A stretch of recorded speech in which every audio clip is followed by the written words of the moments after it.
नमस्कार। आज हम बात करने वाले हैं इनकम टैक्स रिटर्न्स यानी आईटीआर की। अरे अरे घबराइए मत, ये नाम सुनते ही दूर भागने की जरूरत बिल्कुल नहीं है।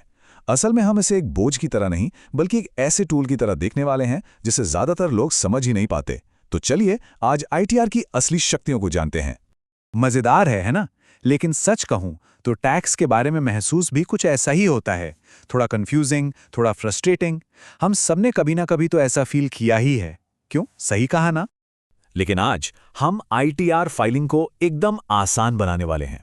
हमारा वादा है कि इस सालाना काम को लेकर जो नजरिया है ना, वो पूरी तरह से बदल जाएगा। ये एक सिरदर्द नहीं बल्कि एक स्मार्ट फाइनेंशियल मूव लगने लगेगा।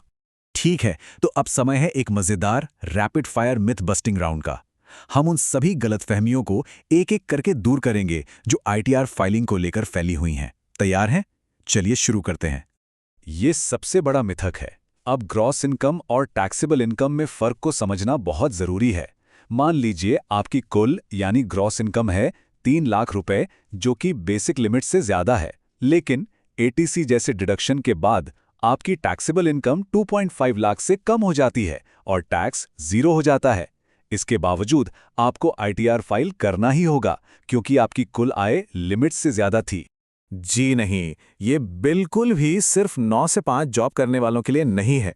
अगर कोई फ्रीलांसर है, कोई अपना छोटा बिजनेस चलाता है या किसी भी और तरीके से कमा रहा है, तो भाई नियम सबके लिए एक ही है।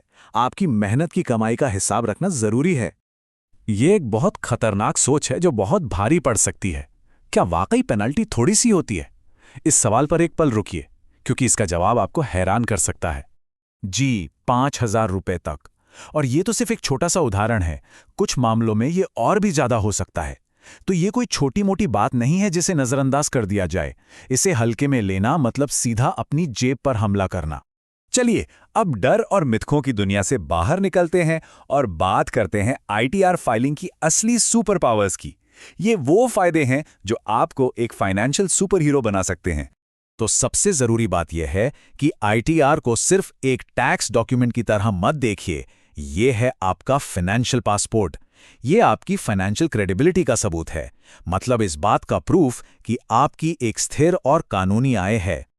और जरा देखिए, ये पासपोर्ट क्या क्या कर सकता है। लोन चाहिए? बैंक आपकी आय का प्रूफ मांगेंगे। और आईटीआर से पक्का सबूत और कोई नहीं। विदेश जाना है, वीजा अधिकारी ये देखना चाहते हैं कि आप आर्थिक रूप से स्थिर हैं, और आईटीआर ये साबित कर देता है। और हाँ, वो टीडीएस यानी टैक्स डिडक्टेड एट सोर्स, जो आपकी कमाई से पहले ही कट जाता है, उसे वापस पाने का भी यही एकमात्र रास्ता है। और इतना ही नहीं, शेयर मार्केट के नुकसान को अगले साल के मुनाफे से एडजस्ट करके टैक्स बचाना भी मुमकिन है। अब जरा सिक्के का दूसरा पहलू भी देख लेते हैं।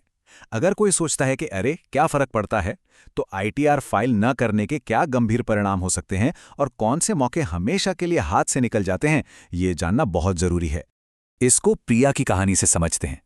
वो एक फ्रीलांसर है। उसे लगा इनकम कम है तो आईटीआर क्यों फाइल करना। कुछ महीने बाद उसका होम लोन अटक गया। फिर विदेश यात्रा का सपना, वो भी अटक गया, सिर्फ एक छोटी सी लापरवाही की वजह से। देखिए, एक छोटा सा फैसला कितनी बड़ी मुश्किलें खड़ी कर सकता है। और ये बात समझना बहुत जरूरी है। अगर इस साल शेयर बाजार में नुकसान हुआ, तो आप उस नुकसान को अगले साल के मुनाफे से घटा सकते हैं, जिससे आपका टैक्स कम हो जाएगा। लेकिन अगर आपने आईटीआर फाइल नहीं किया, तो ये मौका हमेशा के लिए गेम ओवर हो जाता है।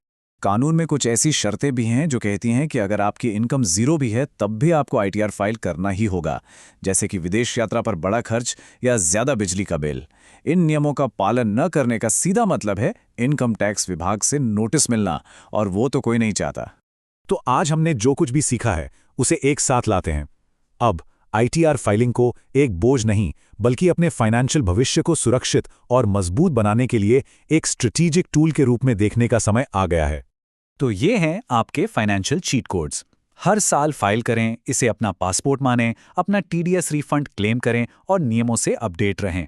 ये एक बहुत ही सरल लेकिन शक्तिशाली आदत है।